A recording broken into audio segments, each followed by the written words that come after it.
நான் உனக்கு கட்டளையிடவில்லையா?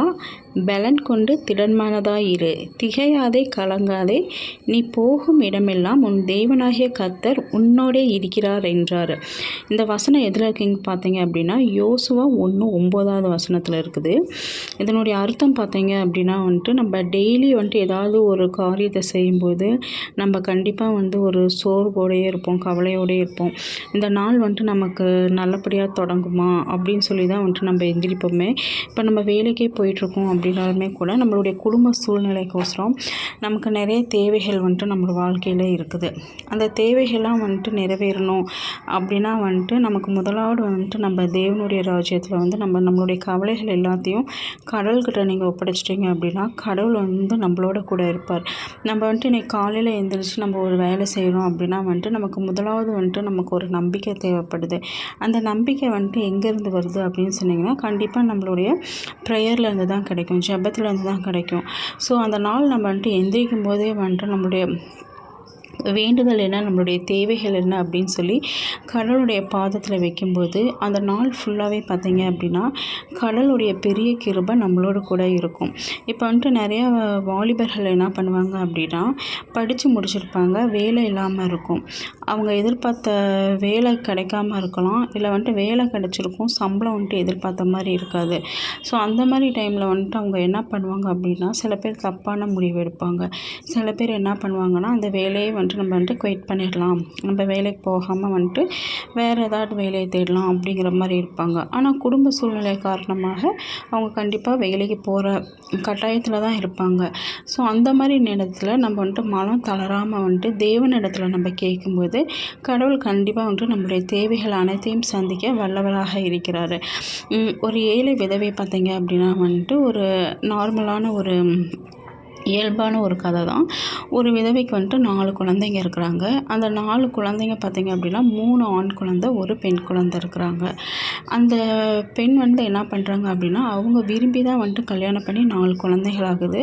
ஆனால் அந்த கணவர் என்ன பண்ணுறாரு அப்படின்னா, இந்த பெண்ணை ஏமாற்றிட்டு அந்த 4 குழந்தைங்களையும் அவங்க தாயிட்டே விட்டுட்டு அவங்க என்ன பண்ணிடுறாங்க, வேறு ஒரு திருமணம் செஞ்சுக்கிறாங்க. ஸோ இது ரொம்ப நாள் கழிச்சு தான் அவங்களுடைய முதல் மனைவிக்கு தெரிய வருது. அவங்க முதல் மனைவி என்ன நினச்சிட்ருக்குறாங்க அப்படின்னா, நம்மளுடைய கணவர் வேலைக்கு தான் போயிருக்கிறாரு, அதனால் அங்கே தங்கி வேலை பார்க்குறனால அவருக்கு வீட்டுக்கு வர்றதுக்கு டைம் இல்லை அப்படின்னு சொல்லி நினச்சிட்ருக்குறாங்க.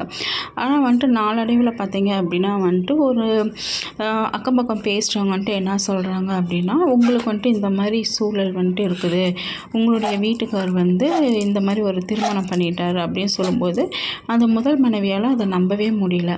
4 குழந்தைய இவங்களுக்கு நம்ம பெற்றெடுத்துருக்கோம், இவங்க கண்டிப்பாக நம்மளை ஏமாற்ற மாட்டாங்க அப்படின்னு சொல்லி ரொம்ப ஒரு வைராக்கியமாக அவங்களுடைய கணவரை நம்பிட்டுருக்குறாங்க. ஆனால் காலப்போக்கில் பார்த்தீங்க அப்படின்னா இது நிஜம்தான் அப்படின்னு சொல்லி தெரிய வருது. ஸோ அப்படி தெரிய வரும்போது பார்த்தீங்க அப்படின்னா அந்த பெண்ணுக்கு என்ன பண்ணுறதுனே தெரியல.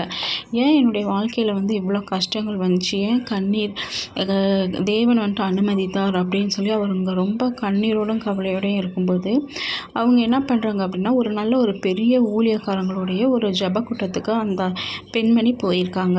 அந்த பெண்மணி போகும்போது அவங்களுக்கு மனசில் அவ்வளோ ஒரு பாரம், என்னால் எப்படி இந்த 4 குழந்தைங்களை காப்பாற்ற முடியும், ஆனால் அந்த 4 குழந்தைங்களை வச்சு நான் எப்படி கரை சேர்ப்பேன், எல்லா குழந்தைங்களுக்கும் வயசு பார்த்தீங்க அப்படின்னா 2 வயசு தான் வித்தியாசம். அப்படி இருக்கும்போது அந்த குழந்தைங்களை பார்த்துக்கிறதுக்கும் ஆள் கிடையாது, இந்த பெண்மணியாலேயும் வேலைக்கு போக முடியாது, இப்போ கணவரும் அவங்களோட கூட இல்லை. ஸோ இப்படிப்பட்ட நிலைமையில் ரொம்ப வருத்தத்தோடு அந்த ஜெபத்துக்கு போய் இருக்கிறாங்க. அவங்க எதிர்பாராத விதமாக அந்த போதகர் என்ன சொல்கிறாங்கன்னு பார்த்தீங்க அப்படின்னா, அந்த பெண்மணியோட பேரை சொல்கிறாங்க. அந்த பெண்மணி என்ன கலர் சேலை கட்டியிருக்கிறாங்க அப்படிங்கிற நிறத்தை சொல்கிறாங்க. அவங்க எங்கே உட்காந்துருக்காங்க, உங்கள் மனசில் எவ்வளோ பாரத்தோட கண்ணீரோடு நீங்கள் அந்த ஜெபத்துக்கு வந்திருக்கீங்க, தேவன் எனக்கு வெளிப்படுத்தினார் அப்படின்னு சொல்லிட்டு அவங்களுடைய பேர் சொல்லி அவங்க மேடையில் ஜெபிக்கிறாங்க. இந்த அம்மாவுக்கு தாங்க முடியாத அதிர்ச்சியும் இருக்குது, இந்த அம்மாவுக்கு வந்து கண் கலங்கி போயிடுச்சு. என்ன வந்துட்டு தேவன் தொட்டாராம், எனக்கு வந்து எப்படி தேவன் வந்துட்டு உதவி செஞ்சார் அப்படின்னு சொல்லி ரொம்ப வந்துட்டு கண்ணீரோடு இருக்கிறாங்க. இதில் வந்துட்டு அவங்க பார்த்தீங்க அப்படின்னா, இந்த ஊர் மக்கள் வந்துட்டு எவ்வளோ தான் அவங்ககிட்ட வந்து இது நமக்கு வந்துட்டு ஆகாது, நீ வந்துட்டு உலக ரீதியாக போ, அங்கே போய் கம்ப்ளைண்ட் கொடு அப்படின்லாம் சொன்னாலுமே அவங்க வந்துட்டு அந்த மாதிரி எந்த ஒரு விஷயமும் செய்யாமல் கடவுளை மட்டுமே நம்பியிருந்து அவங்க ஜெபத்தில் வச்சுருந்தனால இன்றைக்கி அந்த 4 குழந்தைகளும் வந்து நல்லபடியாக இருந்து அவங்க கல்யாணம் ஆகி அவங்க வந்து பிள்ளைங்களை பெற்று அவங்களுடைய வம்சத்தை பார்க்குற அளவுக்கு அந்த அம்மாவுக்கு கடவுள் ஆசீர்வாதம் கொடுத்துருக்குறார். ஸோ இதே மாதிரி நீங்களும் வந்துட்டு ரொம்ப தைரியத்தோடையும் இருங்க. கடவுளுடைய கிருபையால் வந்துட்டு ஒவ்வொரு நாளையும் வந்துட்டு நீங்கள் தாண்டுங்க. உங்களுக்கு எந்த ஒரு கஷ்டமோ கண்ணீரோ வந்தாலும் நீங்கள் கண்டிப்பாக வந்து ஃபஸ்ட்டு மக்கள்கிட்ட சொல்கிறத விட உங்களுடைய கஷ்டத்தை வந்து நீங்கள் தேவனிடத்தில் சொன்னீங்க அப்படின்னா கடவுள் உங்களுக்கு வந்து கண்டிப்பாக வந்துட்டு பலன் தருவார். நீங்கள் வந்து கலங்காதீங்க, திகையாதீங்க. தேவன் வந்து உங்களோட கூட இருக்கிறார் அப்படிங்கிற வசனத்தை உங்கள் மனசில் வச்சுட்டு அந்த நாளை தொடங்கி சந்தோஷமாக அந்த நாளை முடிங்க. கர்த்தருக்கே மகிமை உண்டாவதாக. நன்றி, வணக்கம்.